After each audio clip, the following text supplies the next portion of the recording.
Hello guys, welcome back to my blog. तो जैसे कि आप सबको पता है कि आज है छठ पूजा का खरना। तो सबसे पहले आप सभी को खरना का ढेर सारा शुभकामना। और खरना में क्या क्या चीज़ें होती है, सारी चीज़ें मैं आप लोगों को दिखाऊंगी, तो बने रहिए ब्लॉग में।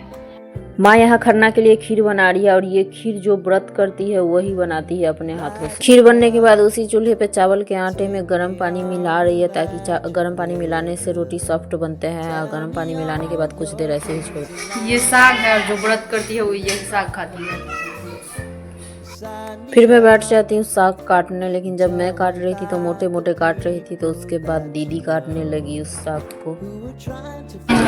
रात में खरना पूजा के बाद जो व्रत करती है वो साग और चावल की रोटी खाती है। तो आज ये साग बिना नमक का ही बनेगा।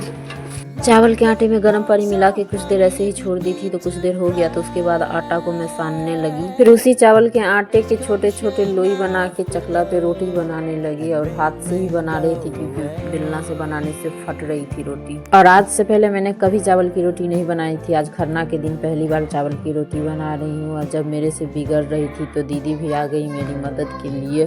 फिर दोनों लोग मिल के रोटी बनाने लगे। मैं रोटी को सेकने लगी और दीदी रोटी बना के दे रही थी। रोटी बनाते बनाते सोना रोने लगा, तो पहले सोना को शांत कर देते हैं। खाना बनने के बाद फिर हो गई नवेज का समय। तो माँ सब कुछ तैयार करके रखी हुई थी। मैं यहाँ आके उनको सिंदूर लगाई, उसके बाद वो पूजा करने लगी। माँ भी हांडी से खीर निकाल रही है। और ये गुड़ की खीर जो है जितनी अरगोती होती है उतनी जगह भोग लगाई जाती है। जितनी जगह गुड़ की खीर है उतनी जगह सेब, केला और अनार का प्रसाद भी चढ़ाई। और ये है पान का पत्ता।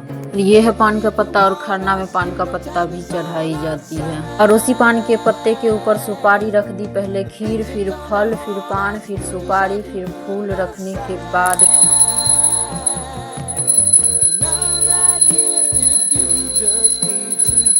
माँ खरना का नवेज लगा के पूजा करके हट गई। उसके बाद हम लोगों को बुलाई प्रणाम करने के लिए। फिर हम लोग आए, प्रणाम किए। और छठ पर्व नहीं महापर्व होती है और छठी मैया आप सभी के मनोकामना को जरूर पूरा करे। साथ में आप लोग प्रार्थना कीजिए कि इस पतलू की भी मनोकामना पूरी हो जाए। उसके बाद मैं माँ का आशीर्वाद ली। माँ का आशीर्वाद लेने के बाद माँ का पूरे दिन का फास्ट है, तो फिर मैं माँ को खाना खिलाने के लिए, माँ बैठ गई खाना खाने तो मैं उनको खाना खिलाने लगी। और माँ आज वही खाएगी जो खरना के चूल्हे पे बना है। खरना साग, रोटी, खीर, केला, यही सब खाएगी आज।